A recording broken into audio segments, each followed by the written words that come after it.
ETF index mutual funds నేర్చుకుని stock మార్కెట్లో రాణించాలనుకుంటున్నారా? వెంటనే ఈ నెంబర్కి కాల్ చేయండి.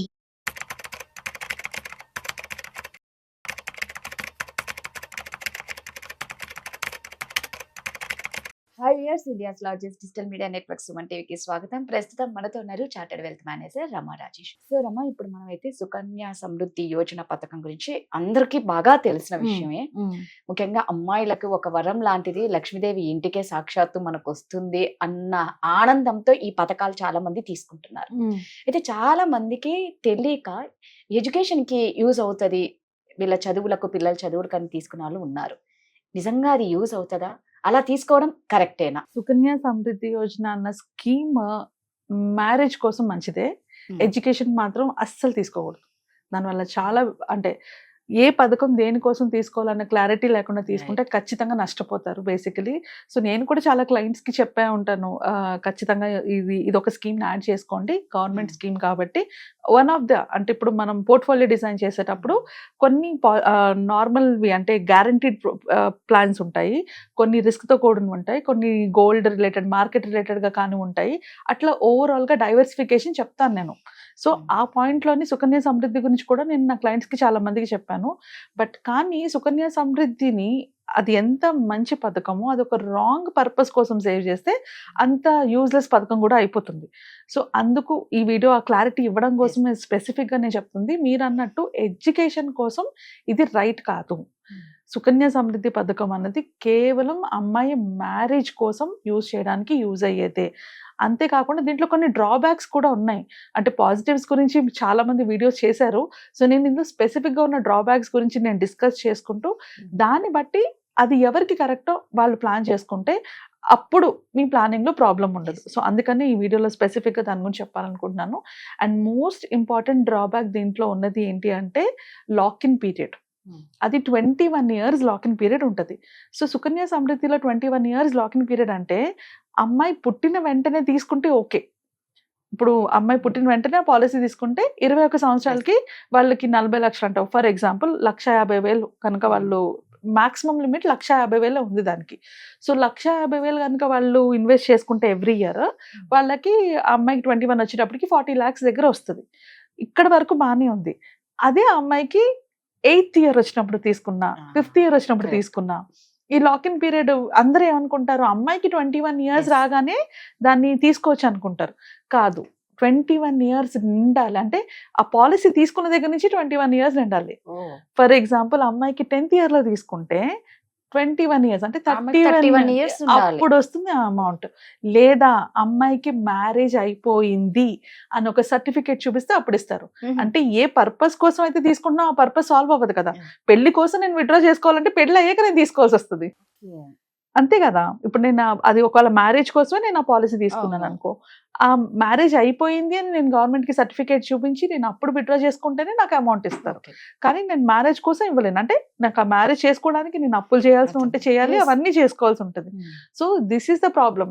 మనం సుకన్య సమృద్ధి తీసుకునేటప్పుడు చిన్నప్పుడే, పిల్లలు చిన్నప్పుడే పుట్టిన వెంటనే, ఆడపిల్ల పుట్టిన వెంటనే తీసుకుంటే అది 100% ప్రాబ్లం ఉండదు. ఒక 5 ఏళ్ళు వచ్చినప్పుడు తీసుకున్నా కూడా అమ్మాయికి 26 ఏళ్ళు వచ్చాకే అమౌంట్ వస్తుంది. పార్షియల్ విత్డ్రాల్ ఇస్తారు. అంటే మీకు 40 లక్షలు 20 లక్షలు ఇస్తారు. బట్ ఆ 20 లక్షలు ఎప్పుడు ఏదైనా ఎడ్యుకేషన్కి కావాలన్నా ఏదైనా 10 years నిండిపోయిన తర్వాత ఇస్తారనమాట. సో నీకు అప్పుడు కూడా ఆ పర్పస్కి సాల్వ్ అవ్వదు. 20 లక్షలు ఎక్కడ సరిపోతుంది ఒక 10 ఏళ్ల తర్వాత? ఇప్పుడు ఇన్వెస్ట్ చేస్తున్న అమౌంట్కి అది సరిపోదు కదా. సో ఇది మెయిన్ ఇంపార్టెంట్ డ్రాబ్యాక్ సుకన్య సమృద్ధిలో ఉన్నది. చాలా మందికి తెలియని పాయింట్ ఏంటి అంటే 21 years అమ్మాయి ఏజ్ వచ్చాక డబ్బులు ఇస్తారేమో అనుకుంటారు. కాదు, 21 years అన్నది టర్మ్. ఆ పాలసీ యొక్క టర్మ్ 21 years. సో మీరు 10 ఏళ్ళు అంటే ఎలిజిబిలిటీ ఎంతవరకు ఉంటుందంటే ఆ స్కీమ్ తీసుకోవడానికి 0 నుంచి 10 years వరకు అనమాట.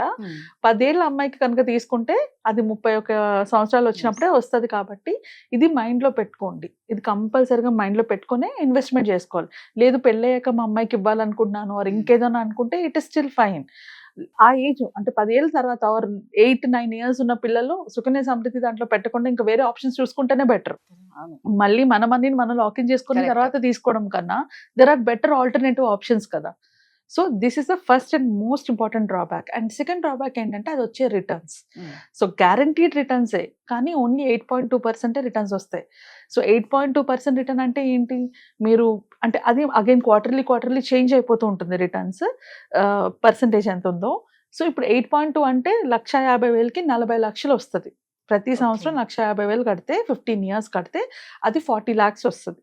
అదే అమౌంట్ని మనం మ్యూచువల్ ఫండ్లో పెట్టుకుంటే మనకి 60 to 61 lakhs వస్తుంది 12% రేట్ ఆఫ్ రిటర్న్లో. సో మ్యూచువల్ ఫండ్స్లో లాక్-ఇన్ ఉండదు, మనకి ఎప్పుడు కావాలంటే అప్పుడు విత్డ్రా చేసుకోవచ్చు. అండ్ మ్యూచువల్ ఫండ్స్లో నాకు ఆ ఫండ్ నచ్చలేదంటే నేను మార్చుకోవచ్చు, మనకి ఆ ఫ్లెక్సిబిలిటీ ఉంటుంది. కానీ నాకు ఇక్కడ ఆ ఫ్లెక్సిబిలిటీ ఉండదు. ఇక్కడ ఇంకొకటి ట్యాక్స్ గురించి మాట్లాడతారు. అంటే Sukanya Samriddhi one of the reason suggest చేయడానికి ఏంటి అంటే ట్యాక్స్ బెనిఫిట్. అది ఆ అమౌంట్ ఎంత పెడతామో అది completely tax benefit. So mutual ఫండ్స్లో నేను ట్యాక్స్ తీసేసినా కూడా 20 లక్షలకి 3.5 lakhs ట్యాక్స్ తీసేసినా కూడా 57 lakhs. అలా చూసుకున్నా 17 lakhs ఎక్కువే కదా వస్తుంది మ్యూచువల్ ఫండ్స్లోని, without any lock in period, without any problem. So అలాంటప్పుడు సుకన్య సమృద్ధిలో ఇన్వెస్ట్ చేయడం ఎంతవరకు రైట్? సో ఎడ్యుకేషన్ పరంగా కానీ, మ్యారేజ్ పరంగా కానీ అమ్మాయి కోసం సుకన్య సమృద్ధిలో దాయడం ఇస్ నాట్ రైట్. అది వన్ ఆఫ్ ద ఆప్షన్ ఉండాలి. ఆర్ ఎర్లీగా అంటే పాప పుట్టిన వెంటనే తీసుకుంటే it is a very good option. పాప పుట్టిన వెంటనే కాకుండా కొన్నేళ్ళు ఆగిన తర్వాత ఆర్ ఎవరో చెప్పారని తీసుకుంటే అటు ఎడ్యుకేషన్కి అది యూజ్ ఉండదు, అటు మ్యారేజ్కి అది ఉపయోగం ఉండదు. సో మనీ వస్తుంది బట్ రైట్ టైంలో రాదు. మళ్ళీ మీరు అప్పు చేసుకోవాల్సి, మళ్ళీ లేకపోతే మిగతా ప్రాసెస్ అంతా నార్మలే ఉంటుంది. దానికన్నా ఆల్టర్నేటివ్ బెస్ట్ ఆప్షన్స్ ఉన్నప్పుడు దాన్ని యూజ్ చేసుకోవడం చాలా ఇంపార్టెంట్. సో ఆ పాయింట్లోనే స్పెసిఫిక్ అంటే ఇంకా కరెక్ట్గా అడిగితే Sukanya Samriddhi is a safe option but not a smart option.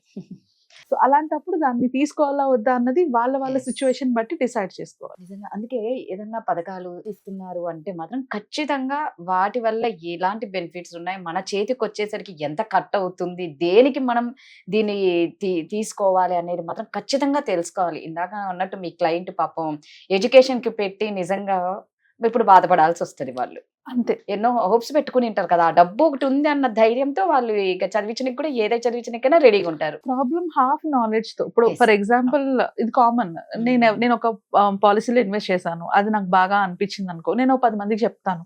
So ఆ 10 మందికి నేను చెప్పేది ఏముంటది, ఇది బాగుంది చూసుకో అని. కానీ డీటెయిల్డ్ గా ఇది ఏంటి అని పర్పస్ ఏంటి అన్నది నాకే తెలియనప్పుడు నేను వాళ్ళకి ఏం చెప్తాను. సో ఇలా ఈ రాంగ్ అడ్వైజెస్ వల్లే వాళ్ళు మిస్టేక్స్ చేస్తున్నారు. సో ఏదైనా కానీ అది మనీ బ్యాక్ పాలసీ కావచ్చు, లేకపోతే ఇలాంటి గవర్నమెంట్ స్కీమ్స్ కావచ్చు, ఆ స్కీమ్ యొక్క పర్పస్ ఏంటి, ఆ పర్పస్ నా పర్పస్ కి ఫుల్ఫిల్ అవుతుందా లేదా, ఒకవేళ ఇలాంటి లాక్-ఇన్ పీరియడ్స్ ఉంటే ఆ లాక్-ఇన్ పీరియడ్ నాకు సూట్ అవుతుందా లేదా అని చెక్ చేసుకొని ఇన్వెస్ట్మెంట్ చేసుకోవాలి. ఇవి మనకి బ్యాంకుల్లో కానీ పోస్ట్ ఆఫీస్ లో కానీ చెప్పరు. వాళ్ళకి అంత టైం ఉండదు కదా, ఎంతమంది వస్తూ ఉంటారు, వాళ్ళ పని వాళ్ళు చేస్తారు, చెప్పరు. సరే, సో మనం ఏదైనా ఒక పాలసీ ఆన్లైన్లో ఎప్పుడైనా చెక్ చేసుకునేటప్పుడు దాని ప్రోస్ ఏంటి, దాని కాన్స్ ఏంటి, దానివల్ల నాకు వచ్చే లాభాలు ఏంటి, దానివల్ల వచ్చే ప్రాబ్లమ్స్ ఏంటి, ఇవి రెండు తెలుసుకుంటే అప్పుడు దాని మీద ఇన్వెస్ట్ చేయొచ్చు. లేదా simple ways to go to an advisor, వాళ్ళైనా హ్యాండిల్ చేయగలుగుతారు, హెల్ప్ చేయగలుగుతారు. అదే అండి. సో మీకు ఎటువంటి సందేహాలు ఉన్నా కింద స్క్రోల్ అవుతున్న నెంబర్కి మాత్రం ఖచ్చితంగా కాంటాక్ట్ అవ్వండి. మంచి అడ్వైజర్ రమ గారు చక్కగా చెప్తారు. Thank you Rama. Thank you.